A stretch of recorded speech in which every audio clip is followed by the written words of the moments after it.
Hi, everyone. This is Rob Gray from ASU and the Perception Action Podcast, back with another article review.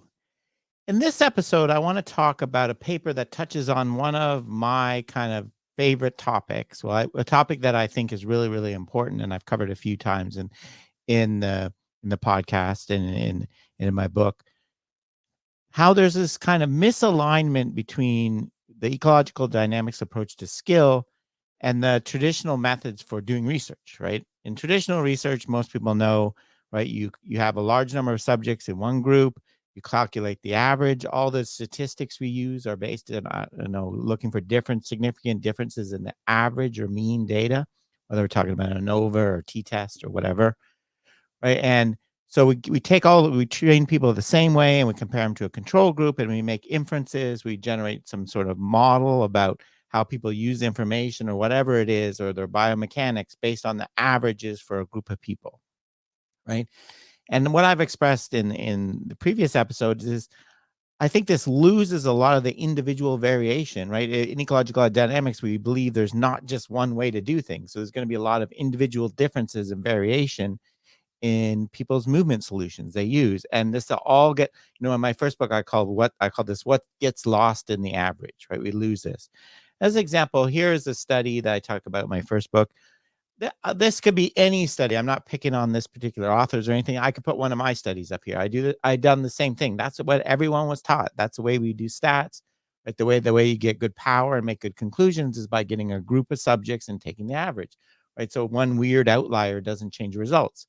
Well, in ecological dynamics, we want to know about those outliers. So in this study, Zheng et al., they compared the biomechanics of a golf swing for people at different levels, the kinematics. Point one, here's a shoulder external rotation. What they found, this is the bottom number here, they found that pros had a shoulder external rotation of 66, low handicap 61, mid handicap 47, high handicap 46. So you can seem to draw the conclusion that if you want to be a better golfer, you need more external rotation of your shoulder, right? Okay, that's a good conclusion, except if you look at here's I have this image from my book, right? Look at different golfers. There's massive differences in the amount of shoulder rotation. And you see this in the standard deviation, right? So the pros were 66 plus or minus 11 degrees, right? So it's possible that some of the pros actually used an amount of shoulder rotation that was the same as a mid handicapper, right? That's within one standard deviation, right? So this mythical average golfer with a 66-degree external rotation might represent nobody, right? Maybe there's some that have a really large one, some that have a small one, right? There's lots of different ways we can get that average, right? And that's kind of what this study is going to get on about. And one of the important points that people point out, the authors point out in this study, is that what's particularly problematic is when we take this average, we're losing not maybe it's not just very slight variations within some bandwidth, right? One golfer has 63, another golfer has 67 external rotation. Maybe we're losing completely different individual variations in the movement solution, a completely different coordination pattern, right? If you look at this picture of the golfers, at the top of their swing, it certainly looks like different things are going on here, right? So this study is going to try to specifically address this, the one I want to talk about today. They're going to look at how well the group overall model we generate, take by looking at averages for a group, is consistent with what we find for individuals, right? And this is a paper in Human Movement Science by Nick Stirgu and all colleagues at University of Nebraska. A great group. Highly recommend checking it. They also have some great courses on talking about nonlinear analysis of biomechanics and kinematics. One of the best groups doing nonlinear approaches to studying human movement in the world. So they have a lot of great studies, a lot of great research. They have a annual conference on biomechanics I went to a couple of years ago. Really amazing stuff they're doing from the tissue muscle level all the way up to movement. So this is another great study by them. So what they did in this study, so they want to know to what extent are group-based models representative of how any one individual does a movement, right? Are there big differences, right? And the problematic situation that arises is maybe these differences are not just some bandwidth, right? My latest book, you'll see me, I hammer on, I'm not really a fan of the concept of a movement bandwidth, right? Being within a certain range, because it doesn't capture The other problem with that golf example, right? We're describing a golf shot, a multiple degree of freedom action in terms of 1 degree of freedom, external shoulder rotation, right? It's possible you could have multiple different shoulder rotations depending on what your other joints are doing, a motor synergy, right? So the problem is these variations might not just be subtle uh, degrees here and there. They might be a completely different coordination solution, a completely different movement strategy used by different individuals that we're losing by taking the average. So what in this study, they're going to look at two things. They look at jump landings and running, right? What they're going to do is add perturbations to this and try to model it for the whole group as a whole, generate a model. And for each individual, they did enough repetitions, they collected enough data that they could actually model for each individual, right?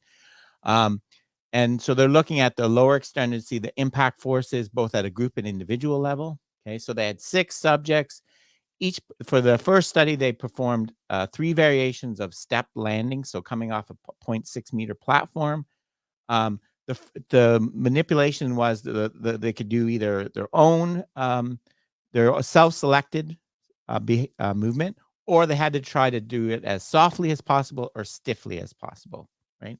And from previous research, these authors and other people have shown the for these kind of landings, there's a particular important variable are the peaks in the ground reaction forces. There seem to be 2 peaks called F1 and F2 that occur at different times and represent different strategies for landing and seem to be sensitive to constraints like this.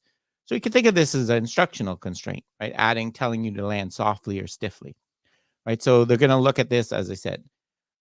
So they're going to look at basically do kinematics, multiple joint kinematics, particularly looking at the knee joint flexion, how much you flex your knee.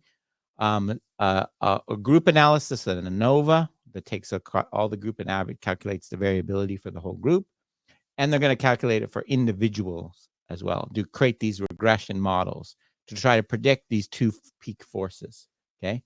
And so they're creating an average model and they're comparing it to the model they get for each individual subject, okay? What did they find? First thing they find was that there, as kind of my laid out from the start, there are huge differences for all but one subject. So for 93% of the cases, there was significant difference between the individual and the group, okay? There was greater complexity. People used different strategies. Some people didn't even have a second peak force, some of the subjects, for particular conditions, right? And the results, here's a figure. If you're watching this, if not, I'll describe for the podcast, right? So we have a figure showing the force for the 3 different constraints: soft, normal, no constraints, soft landing, stiff landing. When you go from soft to normal to stiff in the group analysis, you get a nice linear, explained by kind of Newtonian forces, increase in the force. The dashed lines in this graph show the individual models. So you can see they go all over the place. Some people go up from soft to normal. Some people go down. Some people go up from normal to stiff. Some people go down. Some people stay the same.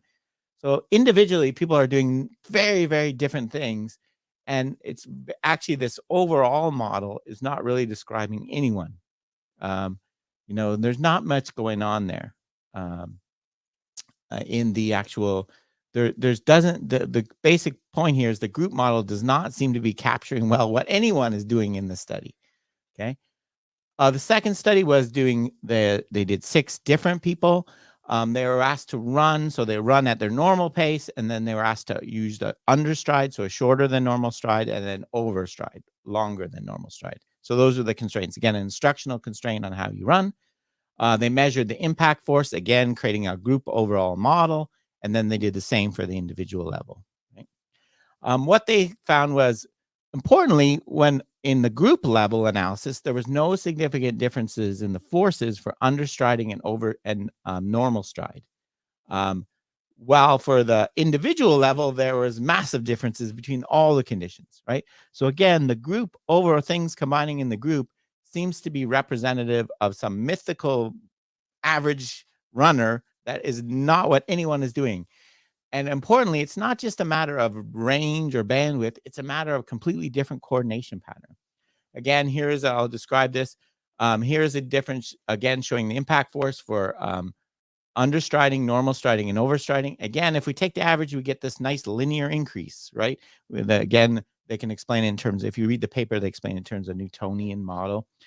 Again, this doesn't seem to capture any of the, if you look at the dashed lines where the individuals are, we're not capturing anybody's pattern here, right? There's no hardly one subject that corresponds to the actual mean pattern, right?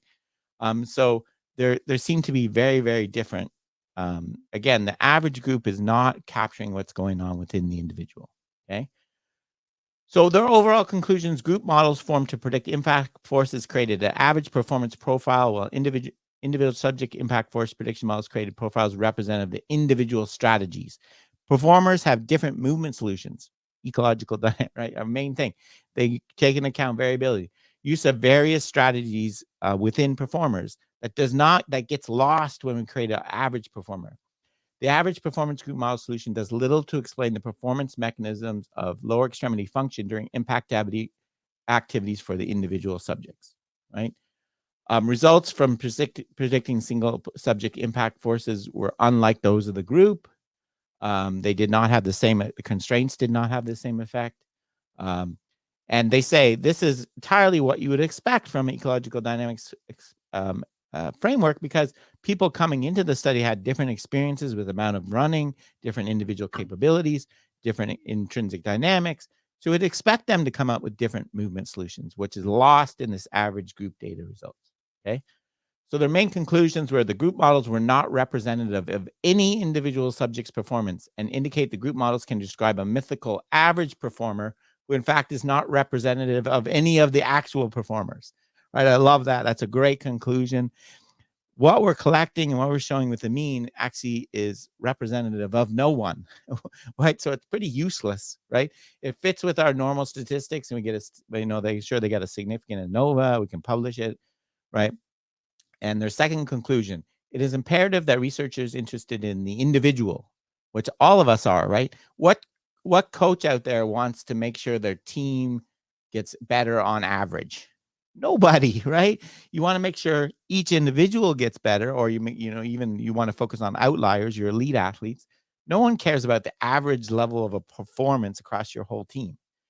So imperative that researchers interested in the individual, which is everybody, whether from a performance enhancing, injury prevention, or rehabilitation perspective, are sensitive to the shortcoming of group analysis and carefully evaluate their experimental design relative to the research questions before automatically incorporating traditional group evaluation procedures. Right, before going back to that first slide, before you run off and tell your golfer you need more external shoulder rotation, right, you need to consider the individual, right? What is their movement solution? Does that make sense for their movement solution? Are they compensating from a southern joint in having a motor synergy, right? So this again, what I've talked about in the others, this points to the need. Keith Davids calls this contextualized skill acquisition research. So focusing, we need more, which they did at least kind of this study, longer time series from individuals, modeling individual solutions, right, and comparing them instead of averaging. Averaging doesn't really work in the ecological dynamics approach, although it's what we need to get published. I have lots of papers where I measure constraints-led approach, for example. I show you the group averages because it's what I was taught, and it's what the mechanism for publishing is. But we definitely need to move in a different direction where we focus on the longer, looking at individuals in more detail, more case studies, more focus on longer period of data collection for an individual. Wolfgang Schulhorn does a great job of this in what he calls coordination profiling, right? That's the future of understanding skill, not more research on averages and doing ANOVAs and t-tests, in my opinion, anyway. Okay, that's it for today. Another great study by this group. As I mentioned, I would highly recommend you check out their conference and their courses they offer. It's University of Nebraska-Lincoln Biomechanics Group. That's it for today. Thanks for joining me. Cheers for now, and keep them coupled.